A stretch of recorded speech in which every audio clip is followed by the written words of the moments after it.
ಬೀದರ್ ಜಿಲ್ಲಾ ಆರೋಗ್ಯ ನಿರೀಕ್ಷಣಾಧಿಕಾರಿಗಳ ಸಂಘದ ವತಿಯಿಂದ 4ನೇ ವಾರ್ಷಿಕೋತ್ಸವ ಕಾರ್ಯಕ್ರಮವನ್ನು ಬೀದರ್ ನಗರದ ಸರ್ಕಾರಿ ನೌಕರ ಸಮುದಾಯ ಭವನದಲ್ಲಿ ಬಹಳ ಅರ್ಥಪೂರ್ಣವಾಗಿ ಜರುಗಿತು. ಕಾರ್ಯಕ್ರಮದ ಅಂಗವಾಗಿ 2026ನೇ ವರ್ಷದ ಕ್ಯಾಲೆಂಡರ್ ಬಿಡುಗಡೆ, ಪ್ರತಿಭಾ ಪುರಸ್ಕಾರ ಹಾಗೂ ವಿಶೇಷ ಸನ್ಮಾನ ಕಾರ್ಯಕ್ರಮ ಕೂಡ ಜರುಗಿತು. ಜಿಲ್ಲಾ ಆರೋಗ್ಯ ಮತ್ತು ಕುಟುಂಬ ಕಲ್ಯಾಣ ಅಧಿಕಾರಿ ಡಾಕ್ಟರ್ ದಾನೇಶ್ವರ್ ನೇರ್ಗುಡೆ ಅವರು ಜ್ಯೋತಿ ಬೆಳಗಿಸುವ ಮೂಲಕ ಉದ್ಘಾಟಿಸಿ ಮಾತನಾಡಿದರು. ಆರೋಗ್ಯ ಇಲಾಖೆಯಲ್ಲಿ ಸೇವೆ ಸಲ್ಲಿಸುವುದು ಪುಣ್ಯದ ಕೆಲಸವಾಗಿದ್ದು, ಆರೋಗ್ಯ ಸೇವೆ ಆರೋಗ್ಯಕರ ಜೀವನದ ಅಡಿಪಾಯವಾಗಿದೆ. ಆರೋಗ್ಯ ಸೇವೆ ನೀಡುವ ಪ್ರತಿಯೊಬ್ಬರೂ ಮಾನವೀಯ ಮೌಲ್ಯಗಳನ್ನು ಅಳವಡಿಸಿಕೊಂಡು ಕರ್ತವ್ಯ ನಿರ್ವಹಿಸಬೇಕು ಎಂದರು. ಮುಖ್ಯ ಅತಿಥಿಯಾಗಿ ಭಾಗವಹಿಸಿದ್ದ ಯಾದಗಿರಿ ಜಿಲ್ಲಾ ಆರೋಗ್ಯ ಮತ್ತು ಕುಟುಂಬ ಕಲ್ಯಾಣಾಧಿಕಾರಿ ಡಾಕ್ಟರ್ ಮಹೇಶ್ ಬಿರಾದರ್ ಅವರು 2026ನೇ ವರ್ಷದ ಕ್ಯಾಲೆಂಡರ್ ಬಿಡುಗಡೆ ಮಾಡಿದರು. ಕ್ಷೇತ್ರ ಮಟ್ಟದಲ್ಲಿ ಎಲ್ಲ ರಾಷ್ಟ್ರೀಯ ಆರೋಗ್ಯ ಕಾರ್ಯಕ್ರಮಗಳನ್ನು ಯಶಸ್ವಿಯಾಗಿ ಜಾರಿಗೊಳಿಸುವಲ್ಲಿ ಆರೋಗ್ಯ ನಿರೀಕ್ಷಣಾಧಿಕಾರಿಗಳ ಪಾತ್ರ ಅತ್ಯಂತ ಮಹತ್ವದ್ದಾಗಿದೆ. ಗ್ರಾಮೀಣ ಭಾಗದ ಕಟ್ಟಾಕಡೆಯ ವ್ಯಕ್ತಿಗೂ ಕೂಡ ಆರೋಗ್ಯ ಸೇವೆ ತಲುಪುವಂತೆ ಸರ್ಕಾರ ಜಾರಿಗೆ ತಂದಿರುವ ಯೋಜನೆಗಳನ್ನು ಜನಸಾಮಾನ್ಯರ ಮನೆ ಬಾಗಿಲಿಗೆ ಮುಟ್ಟಿಸುವ ಜವಾಬ್ದಾರಿ ನಮ್ಮ ಮೇಲಿದೆ ಎಂದು ತಿಳಿಸಿದರು. ಇದೇ ವೇಳೆ ಜಿಲ್ಲಾ ಕುಷ್ಠರೋಗ ನಿಯಂತ್ರಣಾಧಿಕಾರಿ ಡಾಕ್ಟರ್ ಕಿರಣ್ ಪಾಟೀಲ್ ಅವರು ಕೂಡ ಮಾತನಾಡಿದರು. ಕಾರ್ಯಕ್ರಮದಲ್ಲಿ ಜಿಲ್ಲಾ ಆರ್ಸಿಎಚ್ ಅಧಿಕಾರಿ ಡಾಕ್ಟರ್ ಶಿವಶಂಕರ್ ಬತಮುರ್ಗೆ, ಜಿಲ್ಲಾ ಕುಟುಂಬ ಕಲ್ಯಾಣಾಧಿಕಾರಿ ಡಾಕ್ಟರ್ ದಿಲೀಪ್ ಡೋಂಗರೆ, ಜಿಲ್ಲಾ ಸರ್ವೇಕ್ಷಣಾಧಿಕಾರಿ ಡಾಕ್ಟರ್ ಶಂಕರಪ್ಪ ಬೊಮ್ಮ, ಜಿಲ್ಲಾ ಆರೋಗ್ಯ ಶಿಕ್ಷಣಾಧಿಕಾರಿ ಸಂಗಪ್ಪ ಕಾಂಬ್ಳೆ, ತಾಲೂಕಾ ಆರೋಗ್ಯಾಧಿಕಾರಿ ಸಂಗಾರೆಡ್ಡಿ, ಡಾಕ್ಟರ್ ಗಾಯತ್ರಿ ದೇವಿ ವಿಜಯಕುಮಾರ್, ಡಾಕ್ಟರ್ ರವಿ ಕಲ್ಶೆಟ್ಟಿ ಬಾಲ್ಕಿ, ಬೀದರ್ ಸರ್ಕಾರಿ ನೌಕರರ ಸಂಘದ ಅಧ್ಯಕ್ಷರಾದ ಸೋಮಶೇಖರ್ ಚಿದ್ರಿ, ಕಾರ್ಯದರ್ಶಿ ಪ್ರಭುಲಿಂಗ ತೂಗಾವೆ, ರಾಜ್ಯ ಪರಿಷತ್ ಸದಸ್ಯ ರಾಜ್ಕುಮಾರ್ ಮಾಳ್ಗೆ, ಕೋಶಾಧ್ಯಕ್ಷ ದೇವಪ್ಪ, ಸುನೀಲ್ ಕಸ್ತೂರೆ, ವಿವೇಕ್ ಸ್ವಾಮಿ ಸೇರಿದಂತೆ ಜಿಲ್ಲೆಯ ಸಮಸ್ತ ಆರೋಗ್ಯ ನಿರೀಕ್ಷಣಾಧಿಕಾರಿಗಳು ಹಾಗೂ ಆರೋಗ್ಯ ಇಲಾಖೆಯ ನೌಕರರು ಉಪಸ್ಥಿತರಿದ್ದರು. ಹಾಗೆ ಬಿಟ್ರೆ ಈ ಮಕ್ಕಳು ಉಳಿಯುವುದಿಲ್ಲ ಅಂತ ಜಾಗೃತಿಯನ್ನು ವಹಿಸಿ ತಕ್ಷಣ ಅವ್ರ ಮೆಡಿಕಲ್ ಆಫೀಸರ್ಗೆ ಹೇಳ್ತಾರೆ. ಮೆಡಿಕಲ್ ಆಫೀಸರ್ ಹೋಗಿ ಅವ್ರಿಗೆ ಕನ್ವಿನ್ಸ್ ಮಾಡ್ತಾರೆ, ಆದವರು ಆಸ್ಪತ್ರೆಗೆ ಬರೋದಿಲ್ಲ. ನಮ್ ಗಮನಕ್ಕೆ ತರ್ತಾರೆ. ನಾವು ತಕ್ಷಣ ನಮ್ಮ ಜಿಲ್ಲಾ ಪಂಚಾಯತ್ ಸಿಇಒ ಆಗಿರ್ತಕ್ಕಂಥ ಲಾವಿಸ್ RDS ಅವರಿಗೆ ಹೇಳ್ತೀವಿ, ಸರ್ ಈ ತರ ಇದೆ. ತಕ್ಷಣ ಸರ್ ಕೂಡ ಎಚ್ಚೆತ್ತುಕೊಂಡು ಅವರ ತಾಲೂಕು ಪಂಚಾಯತ್ ಇಒ ಅವರಿಗೆ, ತಹಸೀಲ್ದಾರ್ ಅವರಿಗೆ, PDO ಎಲ್ಲರಿಗೂ ಫೋನ್ ಮಾಡಿದ್ರು. CDP ಅವರು, ನಮ್ಮ ತಾಲೂಕು ಆರೋಗ್ಯಾಧಿಕಾರಿಗಳು ಎಲ್ಲರೂ ಹೋಗಿ ಅವ್ರ ಮನೆ ಮುಂದೆ ನಿಂತು ಅವ್ರಿಗೆ ಕನ್ವಿನ್ಸ್ ಮಾಡಿ ಆಂಬುಲೆನ್ಸ್ ಮುಖಾಂತರ ತಂದು ನಮ್ಮ ಒಂದು MCH ಆಸ್ಪತ್ರೆಯಲ್ಲಿ ಇರ್ತಕ್ಕಂಥ NIC ಘಟಕಕ್ಕೆ ಅವರನ್ನ ಮಕ್ಕಳನ್ನ ದಾಖಲಿಸಿ ಸುಮಾರು 15 ದಿವಸಗಳ ಕಾಲ ಚಿಕಿತ್ಸೆಯನ್ನು ಕೊಟ್ಟು ಇವತ್ತು ಈ 2 ಮಕ್ಕಳು ಆರೋಗ್ಯವಂತರಾಗಿ ಡಿಸ್ಚಾರ್ಜ್ ಆಗಿದ್ದಾರೆ. ಅದರ ಒಂದು ಕ್ರೆಡಿಟ್ ಯಾರಿಗೆ ಹೋಗ್ತದೆ, ಅಲ್ಲಿರ್ತಕ್ಕಂಥ PHCO HIO ಅಂತ ಅವರ ಒಂದು ನಿರ್ಧಾರದಿಂದ, ಅವರು ತೆಗೆದುಕೊಂಡಂತ ಒಂದು ನಿರ್ಧಾರದಿಂದ ಏನಾಗ್ತದೆ, ನಮ್ಮ ಮಕ್ಕಳ ಜೀವ ಉಳಿದಿದೆ ಅಂತಕ್ಕಂಥದ್ದನ್ನು, ಅಂದರೆ ನಮ್ಮ ಒಂದು ಸಣ್ಣ ನಿರ್ಧಾರದಿಂದ ಏನಂತಂದ್ರೆ ನಾವು ಜೀವಗಳನ್ನ ಉಳಿಸ್ತಕ್ಕಂಥ ಕೆಲಸ ಮಾಡಬಹುದು. ಅದೇ ರೀತಿ ನಾನು ಸಂತೂರದಲ್ಲಿ ಕೆಲಸ ಮಾಡ್ತಕ್ಕಂಥ ಸಂದರ್ಭದಲ್ಲಿ ಆ ಕೌಟ ಗ್ರಾಮದ ಊರು ಏನಂದ್ರೆ ಜನವಾಡ PHC ಹೆರಿಗೆ ಆಗ್ತದೆ. ಹೆರಿಗೆ ಮಾಡಿಸ್ಕೊಂಡು ಬಂದ್ಮೇಲೆ ನಮ್ಮ PHC ಅವರು ಏನಂದ್ರೆ ಅಲ್ಲಿಗೆ ವಿಸಿಟಿಗೆ ಹೋಗ್ತಾರೆ. ಅದೇ ತರ PHC ವಿಸಿಟಿಗೆ ಹೋಗಿ ನೋಡಿದಾಗ ಅವ್ರದ್ದು HP ಕೇವಲ 2 ಗ್ರಾಮ್ ಇತ್ತು. ಮತ್ತು BP ಎಲ್ಲ ಬಹಳ ಕಡಿಮೆ ಆಗಿತ್ತು. ತಕ್ಷಣ ನಮ್ಗೆ ಫೋನ್ ಮಾಡ್ತಾರೆ, ನಾವು ಸಂತೂರದಿಂದ ಆಂಬುಲೆನ್ಸ್ ಕಳಿಸಿ ಅವರನ್ನ ಡಿಸ್ಟ್ರಿಕ್ಟ್ ಹಾಸ್ಪಿಟಲ್ಗೆ ಅಡ್ಮಿಷನ್ ಮಾಡ್ತೀವಿ. ಆವಾಗಿನ ಸಂದರ್ಭದಲ್ಲಿ ಇರ್ತಕ್ಕಂಥ ಅಂಡ್ರಾಯ್ಡ್ ಫಂಡ್ ಮತ್ತು ಆಶಾ ಕಾರ್ಯಕರ್ತರು ಇರ್ತಕ್ಕಂಥ VHMC ಫಂಡಿನಲ್ಲಿ ಹಣ ಸಂದಾಯ ಮಾಡಿ ಸುಮಾರು 8-10 ದಿವಸಗಳ ಕಾಲ PHC ಮತ್ತು ಆಶಾ ವರ್ಕರ್ ಇಬ್ರು ಆ ಪೇಷಂಟ್ ಜೊತೆ ಉಳಿದು 10 ದಿವಸದಲ್ಲಿ ಕಂಪ್ಲೀಟ್ ಆಗಿ ಆರಾಮಾಗಿ ಅವರನ್ನ ಡಿಸ್ಚಾರ್ಜ್ ಮಾಡಿಸ್ಕೊಂಡು ಬಂದಿರತಕ್ಕಂಥದ್ದನ್ನ ನೋಡ್ತಾ ಇದ್ದೀವಿ. ಇಂಥ ಒಂದು ಅಭೂತಪೂರ್ವವಾದಂತ ಸಾಧನೆಯನ್ನ ಇವತ್ತು ಗ್ರಾಮೀಣ ಮಟ್ಟದಲ್ಲಿ, ತಳಮಟ್ಟದಲ್ಲಿ ಯಾರಾದರೂ ಮಾಡ್ತಾ ಇದ್ರೆ ಅವರು ನಮ್ಮ ಆರೋಗ್ಯ ನಿರೀಕ್ಷಣಾಧಿಕಾರಿಗಳು ಮಾಡ್ತಾ ಇದ್ದಾರೆ ಅಂತಕ್ಕಂಥದ್ದೆಲ್ಲ ನಾವೆಲ್ಲ ತಿಳ್ಕೊಳ್ಬೇಕಾಗಿದೆ. ಅದಕ್ಕಾಗಿ ಈ ಒಂದು ಕ್ಷೇತ್ರದಲ್ಲಿ ನಮ್ಗೆ ಏನಂತಂದ್ರೆ ಸಾಕಷ್ಟು ಈ ಒಂದು ಸಮಾಜ ಸೇವೆಯನ್ನು ಮಾಡ್ತಕ್ಕಂಥ ಒಂದು ಜವಾಬ್ದಾರಿ ಇದೆ. ಯಾಕೆಂತಂದ್ರೆ ನಾವು ಸೇರಿರೋದೇ ಈ ಒಂದು ಸೇವೆಯನ್ನ ಮಾಡ್ಲಿಕ್ಕೆ ಅಂತಕ್ಕಂಥದ್ದು ನಾವು ತಿಳ್ಕೊಳ್ಬೇಕು. ಒಂದ್ ಕಡೆ ನಮ್ಮ ಡಾಕ್ಟರ್ ಮಂಜುನಾಥ್ ಸರ್, ಹಿರಿಯರಾಗಿರ್ತಕ್ಕಂಥ ಡಾಕ್ಟರ್ ಮಂಜುನಾಥ್ ಸರ್ ಒಂದ್ ಕಡೆ ಹೇಳ್ತಾರೆ ಏನಂತಂದ್ರೆ, ಇವತ್ತ ಜೈಲಿಗೆ ಆಸ್ಪತ್ರೆಗೆ ಹೋಗಿ ರೋಗಿಗಳಿಗೆ ಮಾತಾಡಿಸಿದ್ರೆ ನಮ್ಗೆ ಗೊತ್ತಾಗ್ತದೆ ಆರೋಗ್ಯ ಎಷ್ಟು ಮುಖ್ಯ ಅಂತ ಹೇಳಿ. ಅಲ್ಲಿವರೆಗೆ ನಮ್ಗೆ ಆರೋಗ್ಯದ ಬಗ್ಗೆ ಗೊತ್ತಾಗಲ್ಲ. ಅಲ್ಲಿ ರೋಗಿಗಳ ಜೊತೆ ಮಾತಾಡಿದ್ರೆ ಗೊತ್ತಾಗ್ತದೆ ನಮ್ಗೆ ಆರೋಗ್ಯ ಎಷ್ಟು ಮುಖ್ಯಪ್ಪ, ನಾವು ಆರೋಗ್ಯ ಕಾಪಾಡ್ಕೊಳ್ಬೇಕು ಅಂತಕ್ಕಂಥದ್ದು ಗೊತ್ತಾಗ್ತದೆ. ಅದೇ ರೀತಿ ಜೈಲಿಗೆ ಹೋಗಿ ಕೈದಿಗಳ ಜೊತೆ ಮಾತಾಡಿದ್ರೆ ನಮ್ಗೆ ಗೊತ್ತಾಗ್ತದೆ ಸ್ವಾತಂತ್ರ್ಯ ಎಷ್ಟು ಮುಖ್ಯ ಅಂತಕ್ಕಂಥದ್ದು ನಮ್ಗೆ ಗೊತ್ತಾಗ್ತದೆ. ಅದೇ ರೀತಿ ಇವತ್ತು ಸ್ಮಶಾನ ಭೂಮಿಗೆ ಹೋಗಿ ನಾವು ನೋಡಿದ್ರೆ ಎಲ್ಲರೂ ಪ್ರಧಾನಮಂತ್ರಿಗಳಾಗಿರೋದು, ರಾಷ್ಟ್ರಪತಿ ಆಗಿರ್ಬೋದು, IAS ಅಧಿಕಾರಿಗಳು ಎಲ್ಲರೂ ಕೂಡ ಅಲ್ಲಿ ಶವವಾಗಿ ಮಲಗಿದ್ದಾರೆ. ಅವರ ಜೊತೆಯಲ್ಲಿ ಏನಾದರೂ ತೆಗೆದುಕೊಂಡು ಹೋಗಿದ್ದಾರೆ ಅಂತಂದ್ರೆ ಅವರ ಜೀವನದಲ್ಲಿ ಮಾಡಿರ್ತಕ್ಕಂಥ ಒಳ್ಳೆಯ ಕೆಲಸಗಳನ್ನ ಮಾತ್ರ ಜೊತೆಯಲ್ಲಿ ತೆಗೆದುಕೊಂಡು ಹೋಗಿದ್ದಾರೆ ಅಂತಕ್ಕಂಥದ್ದನ್ನು ತಿಳ್ಕೊಳ್ಳೋದು.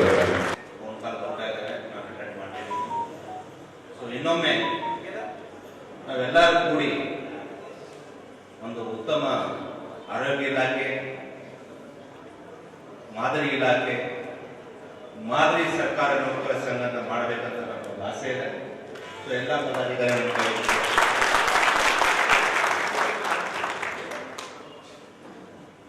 ಯಾವುದೇ ವಿಷಯದಲ್ಲಿ ನಿಮ್ಮ ಬೇಡಿಕೆ ಇರೋದಿಲ್ಲ, ನನ್ನ ಬೇಡಿಕೆ. ನಾನು ನಿಮ್ಮವನೇ. ಈಗಲೇ ನಮ್ಮ ಅಧ್ಯಕ್ಷರು ಹೇಳಿದ್ರು, ನಾವು ಹೋಗಿದ್ದೀವಿ ಓಡಿಡಿದ್ದೀವಿ ಅಂತ. ಓಡಿ ಅಂತ ನನಗೆ ಬೇಕಾಗಿತ್ತು. ಸೊ ಹಾಗಾಗಿ ನಾನು ಯಾವುದೂ ನಾನು ಏನು ಕಾರ್ಯ ಮಾಡಿಲ್ಲ, ನನಗೋಸ್ಕರ ನಾನು ಮಾಡಿದ್ದೀನಿ ಅಂತ ಪಟ್ಟು ನಾನು ನಿಮಗೋಸ್ಕರ ಏನು ಮಾಡಿಲ್ಲ. ಸೊ ದಯವಿಟ್ಟು ಯಾರು ಇಲ್ಲಿ ನಾನು ಬಿಟ್ಬಿಡಿ. ನೀವೆಲ್ಲರೂ ಒಂದೇ ನಾಣ್ಯದ ಒಂದು ಎರಡಕ್ಕೂ ಮಹತ್ವ ಇದೆ. ಒಂದೇ ಭಾಗ ಇದ್ರೆ ಯಾವುದಕ್ಕೂ ಮಹತ್ವ ಇರೋದಿಲ್ಲ. ಸೊ ಹಾಗಾಗಿ ಇವತ್ತಿನ ಇವು ಕರ್ನಾಟಕ ರಾಜ್ಯ ಆರೋಗ್ಯ ನಿರೀಕ್ಷಣಾ ಅಧಿಕಾರಿ ಸಂಘ ಮತ್ತು ನನ್ನ ಇಲಾಖೆ ಎಲ್ಲ ಸದಸ್ಯರು, ಅಧ್ಯಕ್ಷರು ಎಲ್ಲರೂ ಇವತ್ತು ಉತ್ತಮವಾಗಿ ಕಾರ್ಯಕ್ರಮ ಮಾಡಿದ್ದೀರಾ. ಇದು ಹಿಂಗೆ ಮುಂದುವರಿಸಲಿ. ಮುಂದಿನ ದಿನಗಳಲ್ಲಿ ಯಾಕೋ ನಾನು ಅನ್ಕೊಂಡಿದ್ದೆ ಈ ವರ್ಷ ನಾವೆಲ್ಲ ಪದಾಧಿಕಾರಿಗಳು ಮಾಡ್ಬೋದು ಅಂತ ಅನ್ಸ್ಕೊಂಡಿದ್ವಿ. ಬಟ್ ಕೆಲವು ಕಾರಣದಿಂದ ಆಗಿಲ್ಲ. ನಾ ಎಲ್ಲ ಪದಾಧಿಕಾರಿಗಳಾಗ್ತೀನಿ. ಮುಂದಿನ ವರ್ಷ ಇದು ಒಂದು ಎಲ್ಲ ವರ್ಗದ ಒಂದು ದೊಡ್ಡ ಮಟ್ಟದ ಒಂದು ಕಾರ್ಯಕ್ರಮ ಮಾಡೋಣ.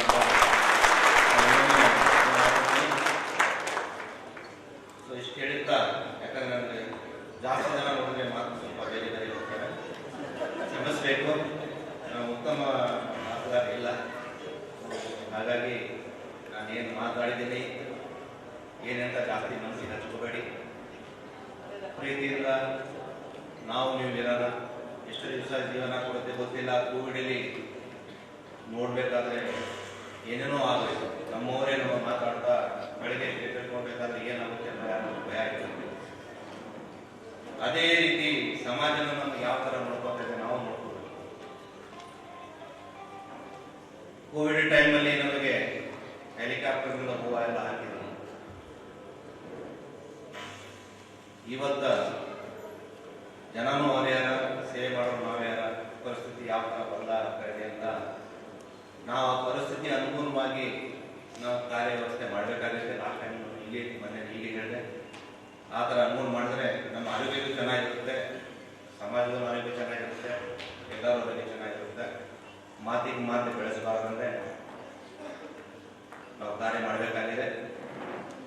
ಸೊ ಹೀಗಾಗಿ ಇನ್ನೊಮ್ಮೆ ನನ್ನ ಇಲಾಖೆಗೆ ಎಲ್ಲ ಪದಾಧಿಕಾರಿಗಳು, ಸದಸ್ಯರು, ಮತ್ತು KGM ಅಧ್ಯಕ್ಷರು, ಪ್ರಿನ್ಸಿಪಾಲ್ಗಳು, ಎಲ್ಲ DHS, ಎಲ್ಲ ಸಂಘದ ಪಂಥದ ಪದಾಧಿಕಾರಿಗಳು ಎಲ್ಲರಿಗೆ ಧನ್ಯವಾದಗಳಿಂದ ನಾನು ಮಾತು ಮುಗಿಸ್ತೀನಿ. ಜೈ ಹಿಂದ್, ಜೈ ಕರ್ನಾಟಕ, ಜೈ ಆರೋಗ್ಯ ಇಲಾಖೆ.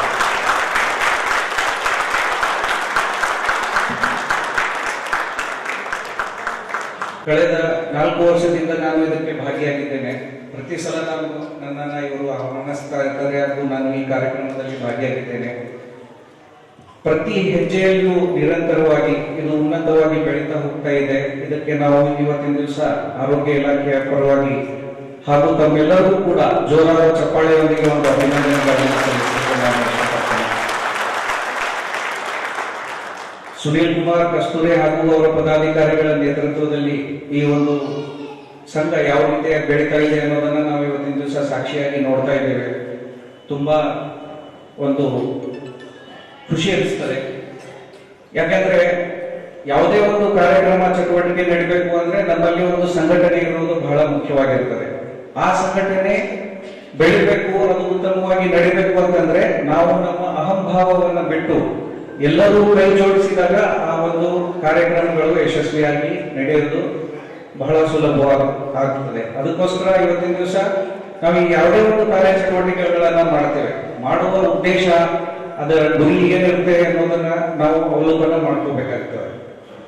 ಈಗ ನಮ್ಮ ಡಾಕ್ಟರ್ ಮಹೇಶ್ ಬಿರಾದರ್ ಸರ್ ಅವರು ಹಾಗೂ ಡಾಕ್ಟರ್ ಜ್ಞಾನೇಶ್ವರ ನಿರ್ಗುಡೆ ಸರ್ ಅವರು ಉತ್ತಮವಾಗಿ ಎಲ್ಲಾ ಒಂದು ಸಂದೇಶಗಳನ್ನ ಇವತ್ತಿನ ದಿವಸ ನೀಡಿದ್ದಾರೆ. ಅವರ ಈ ಸಂದೇಶಗಳನ್ನು ನಾವು ಪಾಲನೆ ಮಾಡುವುದರ ಮುಖಾಂತರ ನಾವು ಇನ್ನೂ ಹೆಚ್ಚು ಬೆಳೆಯಬಹುದು ಅಂತ ನನ್ನ ಅನಿಸಿಕೆಯಾಗಿದೆ. ಇವತ್ತಿನ ದಿವಸ ಏನಾಗಿದೆ ಅಂತಂದ್ರೆ ನಮ್ಮ ಜೀವನದಲ್ಲಿ ನಿರಂತರವಾಗಿ ನಾವೇನೋ ಒಂದು ಕೆಲಸ ಮಾಡ್ತಾ ಇರ್ತೀವಿ, ಅಲ್ಲಿ ಸಾಕಷ್ಟು ಒತ್ತಡ ನಿರ್ಮಾಣ ಆಗ್ತಾ ಇದೆ. ಸೊ ಅಂತ ಒಂದು ಸನ್ನಿವೇಶದಲ್ಲಿ ನಡುವಾಗ ಈ ತರಹದ ಒಂದು ಕಾರ್ಯಕ್ರಮಗಳು ನಡೀತಾ ಇರ್ಬೇಕು. ಸಮ್ಮೇಳನಗಳಾಗಲಿ, ಒಂದು ದಿನದರ್ಶಿಕೆ ಬಿಡುಗಡೆ ಆಗಲಿ, ಅಥವಾ ಸನ್ಮಾನ ಕಾರ್ಯಕ್ರಮ, ವಾರ್ಷಿಕೋತ್ಸವ ಕಾರ್ಯಕ್ರಮ, ಈ ತರದ ಎಲ್ಲ ಕಾರ್ಯಕ್ರಮಗಳು ನಡೆಯೋದ್ರಿಂದ ನಮ್ಮ ಒತ್ತಡದಲ್ಲಿ ಒಂದು ಕಡಿಮೆ ಇದು ಆಗುತ್ತದೆ, ಅದರಿಂದ ನಿರ್ಮೂಲನೆ ಆಗ್ತದೆ. ಯಾಕೆ ಅಂತಂದ್ರೆ ನಾವು ಈ ತರದ ಒಂದು ಕಾರ್ಯಕ್ರಮ ಮಾಡ್ಬೇಕಾದ್ರೆ ಎಲ್ಲರೂ ಇದರಲ್ಲಿ ಜೊತೆಗೂಡಿ ಎಲ್ಲರೂ ನಮ್ಮ ಒಂದು ಎಲ್ಲ ಕೆಲಸದ ಒಂದು ಇದನ್ನ ಒತ್ತಡವನ್ನು ಮರೆತು ನಾವು ಬೆರೀತೀವಿ. ಎಲ್ಲರೂ ಒಬ್ಬರನ್ನೊಬ್ಬರು ಕುಶಲೋಬ್ಬರಿ ಕೇಳ್ಕೊತೀವಿ. ಎಲ್ಲರೂ ಒಂದಾಗಿ ಒಂದು ಅದ್ಭುತವಾದ ಒಂದು ಕಾರ್ಯಕ್ರಮವನ್ನ ಮಾಡಿ ಸಂತೋಷ ಹಂಚಿಕೊಂಡಾಗ ನಮ್ಮ ಒತ್ತಡ ನಿರ್ಮೂಲನೆ ಆಗ್ತದೆ.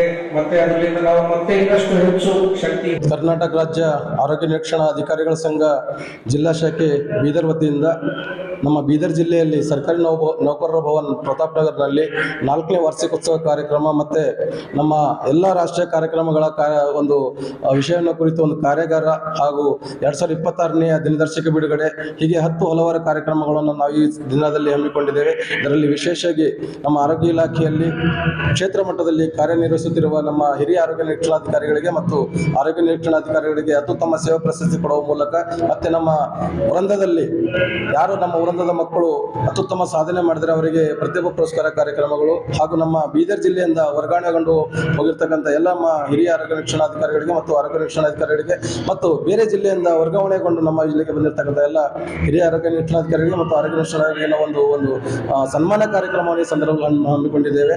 ಈ ಕಾರ್ಯಕ್ರಮ ಹಮ್ಮಿಕೊಳ್ಳುವ ಉದ್ದೇಶ ಒಂದೇ, ನಾವೆಲ್ಲರೂ ಒಗ್ಗಟ್ಟಿನಿಂದ ಒಂದು ವರ್ಷದಲ್ಲಿ ಒಂದ್ಸಲಾದ್ರೂ ನಾವು ಒಂದೆಲ್ಲ ಸೇರಬೇಕು, ನಮ್ಮ ಕಷ್ಟ ಸುಖಗಳಲ್ಲಿ ನಾವು ಭಾಗಿಯಾಗಬೇಕು. ದಿನನಿತ್ಯ ನಾವು ಜನಸಾಮಾನ್ಯರ ಸೇವೆ ಸಲ್ಲಿಸುವಲ್ಲಿ ನಾವು ನಿರಂತರವಾಗಿರ್ತೇವೆ. ನಮ್ಮ ವೈಯಕ್ತಿಕ ಜೀವನಕ್ಕಾಗಿ ನಾವು ಒಂದಿನಾದರೂ ಸಹ ಸಮಯ ಕೊಡಬೇಕು ಅಂತ ಒಂದು ಏಕೈಕ ಉದ್ದೇಶದಿಂದ ಈ ಕಾರ್ಯಕ್ರಮ ನಾವು ಹಮ್ಮಿಕೊಂಡಿದ್ದೇವೆ. ನಮ್ಮ ಆರೋಗ್ಯ ನಿರೀಕ್ಷಣಾಧಿಕಾರಿಗಳು ಈ ರಾಜ್ಯದಲ್ಲಿ ಸುಮಾರು 1942ರಿಂದ ಇಲ್ಲಿವರೆಗೂ ಸಹ ವಿವಿಧ ವೃಂದದ ಹೆಸರಿನಲ್ಲಿ ಈ ಸಾಂಕ್ರಾಮಿಕ ರೋಗಗಳನ್ನು ತಡೆಗಟ್ಟುವಲ್ಲಿ ಸಕ್ಸಸ್ಫುಲ್ ಆಗಿದ್ದಾರೆ. ನಮಗೆಲ್ಲ ಗೊತ್ತಿರಬಹುದು, ಈ ಹಿಂದೆ ಹಲವಾರು ರೋಗಗಳು, ನಮ್ಮ ಕೋವಿಡ್ ಇರ್ಬೋದು, ಅಥವಾ ಪ್ಲೇಗ್ ಇರ್ಬೋದು, ಅಥವಾ ಮಲೇರಿಯಾ ಇರಬಹುದು, ಕ್ಷಯರೋಗ ಇರ್ಬೋದು, ಕುಷ್ಠರೋಗ ಇರ್ಬೋದು, ಈ ಎಲ್ಲ ರೋಗಗಳು ನಮ್ಮ ಭಾರತ ದೇಶದಿಂದ ಮುಕ್ತಗೊಳಿಸಬೇಕಾದ್ರೆ ಮುಖ್ಯ ಕಾರಣಕರ್ತರಾದಂಥ ನಮ್ಮ ಆರೋಗ್ಯ ಇಲಾಖೆಯ ಮುಂಚೂಣಿ ಕಾರ್ಯಕರ್ತರಾಗಿರ್ತಕ್ಕಂಥ ಆರೋಗ್ಯ ನಿರೀಕ್ಷಣಾಧಿಕಾರಿಗಳು ಮತ್ತು ಪ್ರಾಥಮಿಕ ಆರೋಗ್ಯ ಸುರಕ್ಷಾಧಿಕಾರಿಗಳು ಹಾಗೂ ಆಶಾ ಕಾರ್ಯಕರ್ತರು ಮತ್ತು ಸಮುದಾಯ ನಾವೆಲ್ಲರೂ ಸಹ ಒಂದು ಬಿಲ್ಡಿಂಗ್ ನ ಪಿಲ್ಲರ್ ಆಗಿ ಕೆಲಸ ನಿರ್ವಹಿಸುತ್ತಿದ್ದೇವೆ. ಇದಕ್ಕೆ ನಮ್ಮ ಜಿಲ್ಲಾ ಮಟ್ಟದ ನಮ್ಮ ಜಿಲ್ಲಾ ಆರೋಗ್ಯ ಮತ್ತು ಕುಟುಂಬ ಕಲ್ಯಾಣಾಧಿಕಾರಿಗಳು ಈ ಕಾರ್ಯಕ್ರಮದ ಅವರ ಅಮೃತ ಹಸ್ತದ ಕಾರ್ಯಕ್ರಮ ಉದ್ಘಾಟನೆಗೊಳ್ತು. ಅದೇ ರೀತಿಯಾಗಿ ನಮ್ಮ ರಾಜ್ಯ ಸಂಚಾಲಕರಾಗಿರ್ತಕ್ಕಂಥ ಮಾನ್ಯ ಬಿ ಕುಂಬಾರ್ ಸರ್ ಅವರು ಈ ಕಾರ್ಯಕ್ರಮಕ್ಕೆ ಸಹಯೋಗ ನೀಡಿ ನಮ್ಮ ಕಾರ್ಯಕ್ರಮಕ್ಕೆ ಆಗಮಿಸಿ ನಮ್ಮ ಕಾರ್ಯಕ್ರಮ ಶೋಭೆ ತಂದು ಕೊಟ್ಟಿದ್ರು. ಅದೇ ರೀತಿ ಯಾದಗಿರಿ ಜಿಲ್ಲೆಯ ಜಿಲ್ಲಾ ಕುಟುಂಬ ಕಲ್ಯಾಣಾಧಿಕಾರಿ ಡಾಕ್ಟರ್ ಮಹೇಶ್ ಬಿರಾದರ್ ಅವರು, ಡಾಕ್ಟರ್ ಗಾಯತ್ರಿ ದೇವಿ ಅವರು, ಡಾಕ್ಟರ್ ಕಿರಣ್ ಪಾಟೀಲ್ ಅವರು, ಡಾಕ್ಟರ್ ಸಂಜೀವ್ ಕುಮಾರ್ ಪಾಟೀಲ್ ಅವರು, ಹೀಗೆ ಎಲ್ಲ ಕಾರ್ಯಕ್ರಮ ಅಧಿಕಾರಿಗಳು, ತಾಲೂಕಾ ಆರೋಗ್ಯ ಅಧಿಕಾರಿಗಳು, ಮತ್ತೆ ಎಲ್ಲ ವೃಂದದ ಅಧ್ಯಕ್ಷರುಗಳು, ಮತ್ತೆ ಎಲ್ಲ ನಮ್ಮ ಹಿರಿಯ ಆರೋಗ್ಯ ನಿರೀಕ್ಷಣಾಧಿಕಾರಿಗಳು, ಮತ್ತೆ ನಮ್ಮ ಆಶಾ ಕಾರ್ಯಕರ್ತರು, ನಮ್ಮ ಸಮುದಾಯ ಆರೋಗ್ಯ ಅಧಿಕಾರಿಗಳು, ಮತ್ತೆ ನಮ್ಮ ಪ್ರಾಥಮಿಕ ಆರೋಗ್ಯ ಸುರಕ್ಷಾ ಇವರೆಲ್ಲರೂ ಸಹ ಈ ಕಾರ್ಯಕ್ರಮಕ್ಕೆ ಸಹಕಾರ ನೀಡಿದ್ದಕ್ಕಾಗಿ ಅವರಿಗೆ ತುಂಬು ಹೃದಯದ ಧನ್ಯವಾದಗಳನ್ನು ಅರ್ಪಿಸ್ತೇನೆ. ಮತ್ತೆ ವಿಶೇಷ